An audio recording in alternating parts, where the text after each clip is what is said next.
ہاں بھائی صاحب. میرا نام امردیو شاستری ہے. جی ہاں. میرا سوال یہ ہے کہ اللہ ایک ہے، اس میں کسی کا جھگڑا نہیں ہے. اس کی عبادت کرنی چاہیے، اس میں کسی کا جھگڑا نہیں ہے. جھگڑا ہے لائف سٹائل کا، جھگڑا ہے کلچر کا، سنسکرتی کا. اور ہر مذہب اپنی سنسکرتی کو اللہ سے جوڑتا ہے کہ اللہ یہ کہہ رہا ہے. کیا اللہ ٹائم پر نئی نئی باتیں کہتا ہے، یا پرانے ٹائم میں جو کچھ کہہ دیا گیا ہے وہی سچ ہے، یا آگے فیوچر میں کچھ اور نئی باتیں بھی کہے گا؟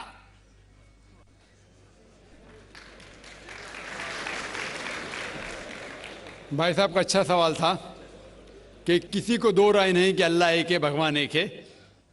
سب مانتے کہ صرف اسی کی عبادت کرنا چاہیے، لیکن ہر مذہب اپنی کلچر، اپنی سنسکرتی کو دیکھ کے سٹائل بدلتا ہے.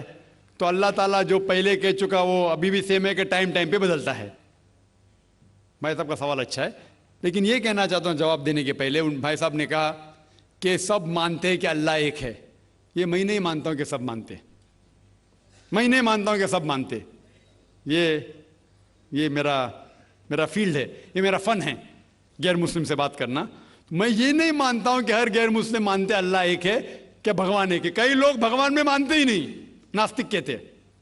اور جو لوگ کہتے بھگوان میں مانتے ہیں، ہر کوئی ایک میں نہیں مانتا. کتنے لوگ 3 میں مانتے، کتنے لوگ 100 میں مانتے، کتنے لوگ سب کچھ بھگوان مانتے. تو پہلے آپ کے جو سوال کا جو پہلا تھا، ہر انسان مانتا ہے بھگوان ایک ہے، اس سے میں متفق نہیں ہوں. دوسری چیز کہ سب ایک ہی بھگوان، ایک ہی ایشور کو پوچھتے ہیں کہ عبادت کرتے، یہ بھی میں نہیں مانتا ہوں.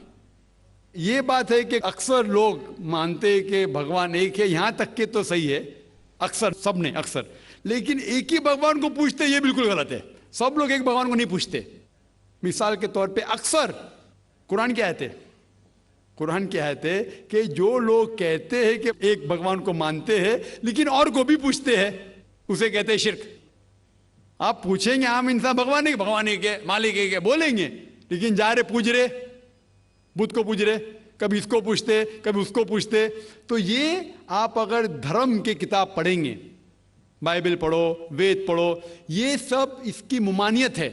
یہ حرام ہے کہ کسی اور کو پوچھنا. اس کے باوجود دھرم کے ماننے والے اکثر دوسری چیز کو پوچھتے ہیں جو بالکل غلط ہے. تو یہ کہنا کہ انسان ایک ہی بھگوان میں مانتا ہے اور اسی کو پوچھتا ہے بالکل غلط ہے. آپ دیکھیں گے عام طور پہ جو فرق ہے کہ جو قرآن کہتے ہیں تعالیٰ الی کلمۃ سواء بینکم، آپس میں اس چیز پہ آؤ جو ہم اور آپ میں یکساں ہے.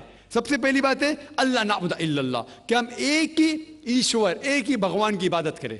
ایک ہی بھگوان میں ماننا کافی نہیں، ماننے کے علاوہ اسی کی عبادت کرنا اور کسی کی نہیں. آپ کا اہم سوال کہ ہر مذہب ایک ہی بھگوان کہتا ہے، یہ بالکل صحیح ہے. ایک ہی بھگوان کی عبادت کہنا کہ بالکل صحیح ہے، لیکن اپنے تہذیب کے حساب سے بدلتے رہتا ہے، یہ کہنا غلط ہے. اور اللہ تعالیٰ کتنے بار بدلتا ہے؟ یہ کہہ سکتے ہیں کہ ٹائم جانے کی وجہ سے کتابیں بدلتی گئی. اللہ کا جو پیغام ہے، بیسک پیغام، وہ سیم ہے، وہ بدلتا نہیں کہ اللہ ایک ہے، ایک ایشور کی عبادت کرو، وہ بدلتا نہیں. اس کے کچھ چیزیں، اوپری چیزیں شاید بدلے. مثال کے طور پہ کس طریقے سے عبادت کرنا، ہم جس طریقے سے صلاح پڑھتے ہیں وہ 1400 سال پہلے محمد صلی اللہ علیہ وسلم پیغمبر کے ذریعے نازل ہوا. لیکن جو مین ہے کہ ایک ہی ایشور ہے، ایک ہی ایشور کی عبادت کرنا چاہے، وہ کبھی بھی نہیں بدلے گا. لیکن ٹائم جانے کی وجہ سے جو مذہبی کتابیں لوگ بدلتے گئے. اللہ تعالیٰ فرماتے قرآن میں سورہ بقرہ میں سورہ نمبر 2 آیت نمبر 79، فَوَيْلٌ لِّلَّذِينَ يَكْتُبُونَ الْكِتَابَ بِأَيْدِيهِمْ ثُمَّ يَقُولُونَ هَٰذَا مِنْ عِندِ اللَّهِ لِيَشْتَرُوا بِهِ ثَمَنًا قَلِيلًا فَوَيْلٌ لَّهُم مِّمَّا كَتَبَتْ أَيْدِيهِمْ وَوَيْلٌ لَّهُم مِّمَّا يَكْسِبُونَ. اس کی معنی ہے کہ لعنت ہے وہ لوگ پہ جو لوگ کتاب اپنے ہاتھ سے لکھتے ہیں اور کہتے ہیں اللہ کی طرف سے ہے. لعنت ہے ان کے اوپر جو کماتے ہیں، اور لعنت ہے ان کے ہاتھ کے اوپر. تو اللہ تعالیٰ فرماتے ہیں کہ کتابیں بدلی گئی ہے.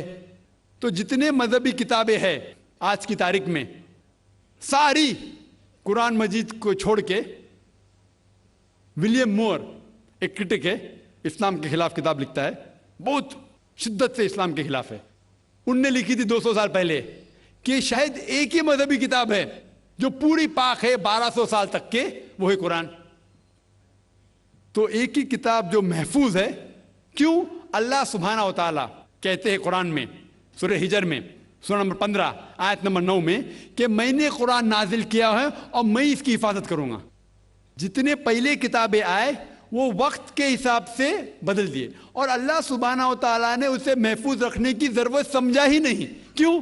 کیونکہ جتنے پیغمبر محمد صلی اللہ علیہ وسلم کے پہلے آئے وہ پیغمبر صرف اپنی قوم کے لیے آئے اور کچھ وقت کے لیے آئے، تا قیامت تک نہیں. عیسیٰ علیہ السلام صرف یہود کے لیے آئے، موسیٰ علیہ السلام اس وقت کے لیے آئے. جتنے پیغمبر آئے اپنی قوم کے لیے آئے اور کچھ محدود وقت کے لیے آئے، ایک قوم کے لیے آئے. لیکن محمد صلی اللہ علیہ وسلم آخری پیغمبر صرف مسلم یا صرف عربوں کے لیے نہیں آئے، ساری انسانیت کے لیے آئے.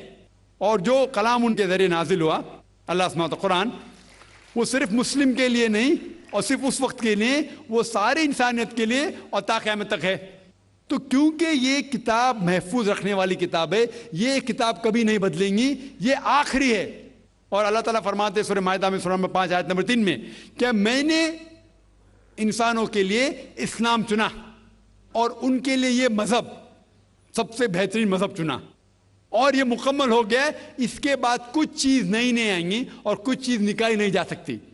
تو پہلے جتنے کتابیں آئے، جتنے نازل ہوئے اللہ تعالیٰ کے، وہ بدلتے گئے کیونکہ اسے محفوظ رکھنے کی ضرورت تھی نہیں، کیونکہ وہ پیغام پورا مکمل پیغام تا قیامت تک تھا ہی نہیں. لیکن آخری پیغمبر محمد صلی اللہ علیہ وسلم 1400 سال پہلے آئے، ان کا جو پیغام ہے اور جو کتاب نازل کی گئی قرآن، وہ تا قیامت تک ہونے والی تھی، اسی لیے اسے محفوظ رکھا گیا ہے. تو اللہ سبحانہ و تعالیٰ نے 1400 سال پہلے سمجھے کہ یہ وقت ہی صحیح ہے کہ انسانیت اس درجے پہ پہنچ گئی کہ وہ قرآن کو سمجھ سکے. آپ مجھے پوچھیں گے کہ قرآن پہلے کیوں نازل کیا، 1400 سال پہلے کیوں کیا، 10,000 سال پہلے کیوں نہیں کیا؟ تو میں کہوں گا کہ اللہ تعالیٰ ہمارا خالق ہے، وہ جانتا ہے کہ انسان کب کس چیز سمجھ سکے. مثال تو میرا بیٹا کہیں گا کہ مجھے ڈاکٹر بننے کا ڈائریکٹ میڈیکل کالج میں ڈالو، میں بولوں گا پہلے 10th کرو، اسکول جاؤ، پھر کالج جاؤ، پھر میڈیکل کالج جاؤ. تو اسی طریقے سے اللہ سبحانہ و تعالیٰ ہمارے خالق ہے، وہ جانتے تھے کہ یہ 1400 سال پہلے انسان اس درجے پہ پہنچے کہ وہ قرآن کو سمجھ سکے، اور انہوں نے نازل کیا. اور ابھی یہ آخری کتاب ہے، اس کے بعد کوئی بھی نیا پیغمبر نہیں آئے گا. اس کے بعد کوئی کہتا ہے کہ مجھے اللہ تعالیٰ سے وحی آتی ہے، اس کو سائیکیٹرسٹ کی ضرورت ہے. سائیکیٹرسٹ دماغ کی بیماری ہے.